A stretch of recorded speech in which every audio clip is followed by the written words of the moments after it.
What's up? It's me again, and welcome to this video.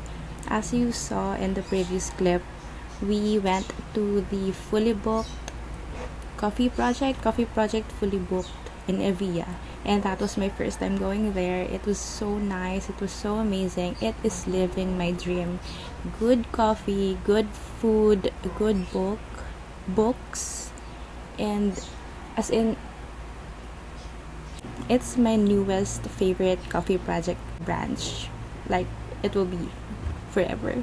Unless magkakaroon sila ng other branches like that. Malaki siya, guys. Yung library part is actually inside the cafe. You can drink your coffee, you can eat your food while reading. Kung mas malapit lang talaga siya sa amin, I'd be there like every day.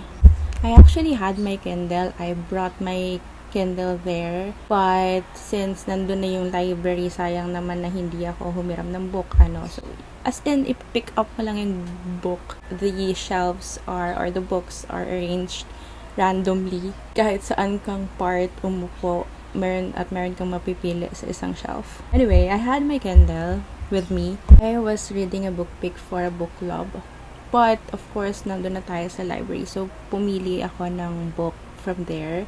And I got Patron Saints of Nothing. And of course, hindi ko siya natapos agad. I just had my sprint there. And now I'm 15% through.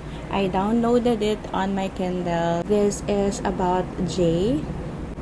Tama ba? Jay ang pangalan niya, or June, or the pinsan is June. But this is about a guy. He's in his senior year going to college. He is a Filipino-American, and meron siyang pen pal, which is his cousin from the Philippines. And suddenly, as in wala nang paramdam. Although hindi rin naman siya kasi nag-respond like frequently. And then one day, he learned that this cousin was murdered in the Philippines due to drug war ng Philippines. So this story is fictional, but what is actually happening in the Philippines, meron talagang drug war, and there are also families that were affected by the drug war. Ilang din mga addict or drug users or drug pushers or drug lords yung affected, but also may mga tao na napagbintangan lang, and that is super sad. That makes everyone angry and mad.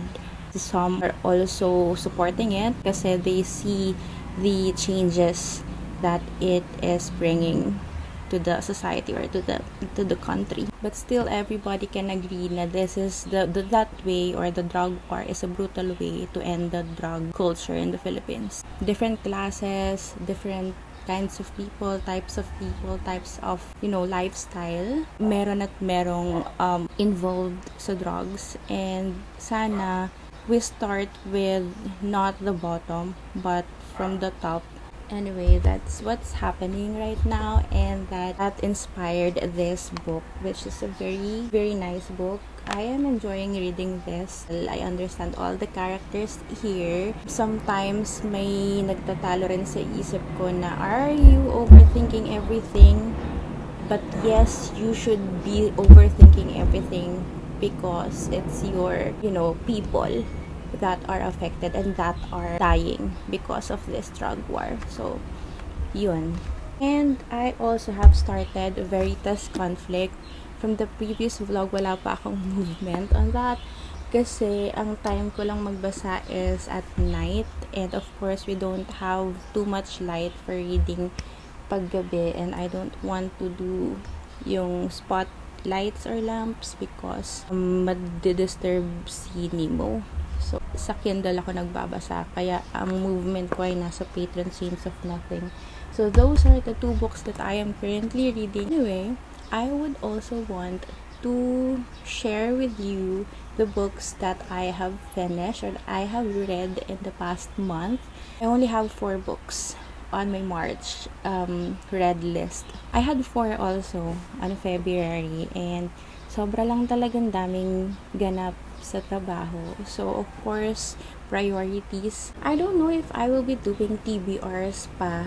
Kasi as far as I can remember, I had 7 books for March TBR. If I'm not mistaken, if I remember it right. But 4 lang yung nabasa ko. Anyways, let's go back to the March read books or the books that I have read on March. So the first book that I finished on March is The 100 Years of Solitude. I also designed a bookmark. So some are asking if I will be selling this or my design. I am planning to, but I still have one pa lang. Sayang naman kung magbubukas ako ng store for just one bookmark. But I will design more. I don't have the latag of plans yet. So first book that I finished in March is 100 Years of Solitude by Gabriel, Garcia, Marquez. This is, I guess, my first book from Garcia Marquez. I am very much familiar with Love in the Time of Cholera, but this is the first book that I actually finished, like buong libro. And look at my tabs. This is my most tabbed book so far. I am looking forward to another one very, very soon.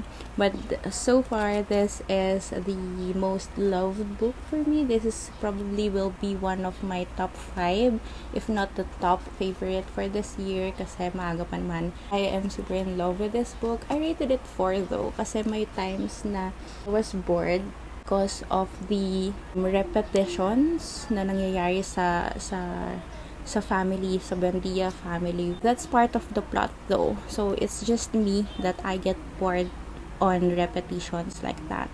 That is one of the important parts or metaphor kasi paulit-ulit lang talaga yung nangyayari sa buhay natin sa mga tao, ni humanity at large. So may matututo ka, mako-curious ka, matututo ka, magre-rebel ka to make the most out of your knowledge, out of your wisdom, and then masasaktan ka, and then matututo ka, then alam mo yun, if you get what I mean. It discussed a lot of sensitive topics like incest, sex, politics, religion as well.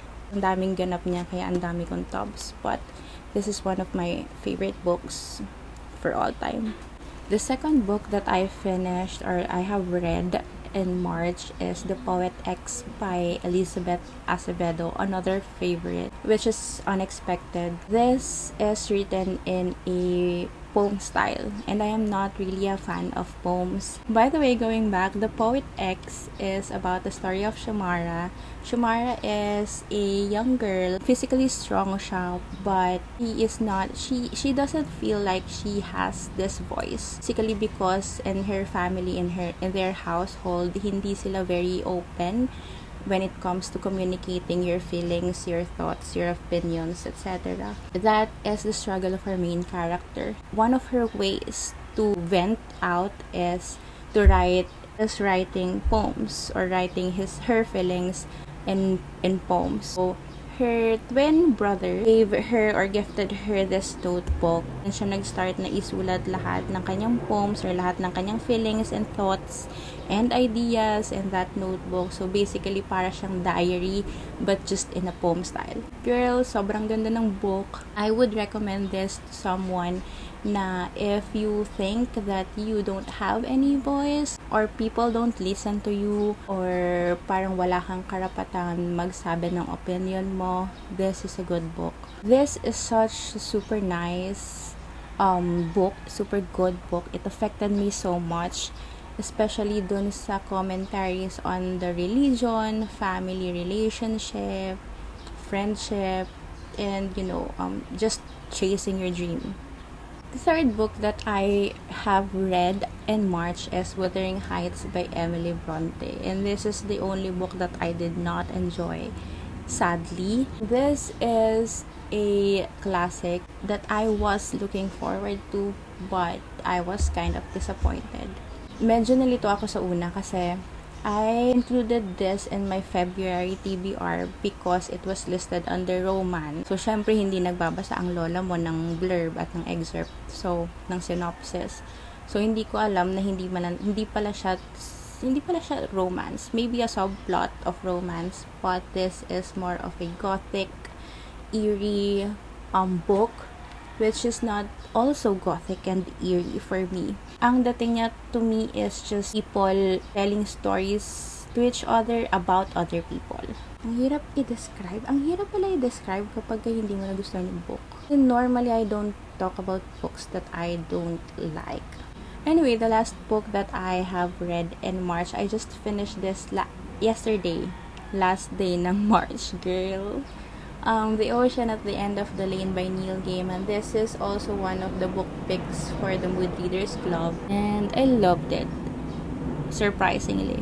Kasi there is one YouTuber na I absolutely adore, and we almost have the same, likes when it comes to books, when it comes to good books. But she didn't like The Ocean at the End of the Lane. Like, this is her least favorite Neil Gaiman book. Although this is my first novella or novel by Neil Gaiman, so hindi ko alam kung ano yung standard. But so far, I loved it. Maybe I was just overthinking or overinterpreting this book. It has something that gave me the feeling that this is so much deeper than what it is. Hindi siya wala lang, hindi siya mababaw. It's not even, I don't know if it's even a young adult book. Kung titingnan mo siya as is, it is a young adult book, but it is so much deeper than that if you overthink or if you overinterpret. I don't know. So those are the books that I have read in March. I have 4 books lang. And for April, I am looking forward to more books kasi there is a 1-week collective live or holiday. And I am looking forward to more reading that week or at least this month. So I will be ending the vlog here. And I will probably start another reading vlog for my current reads. And let you know what I think about these books. And if you want this book also, this is a Christian fiction book. If you also are interested to read this book, let me know. I am willing to let this go or at least have a book discussion about this one. So, yun lang. I'll see you on my next video. Bye! I'll give you ukulele lessons Monday mornings if you're free. We can go to wherever we like, there's so much out there to see.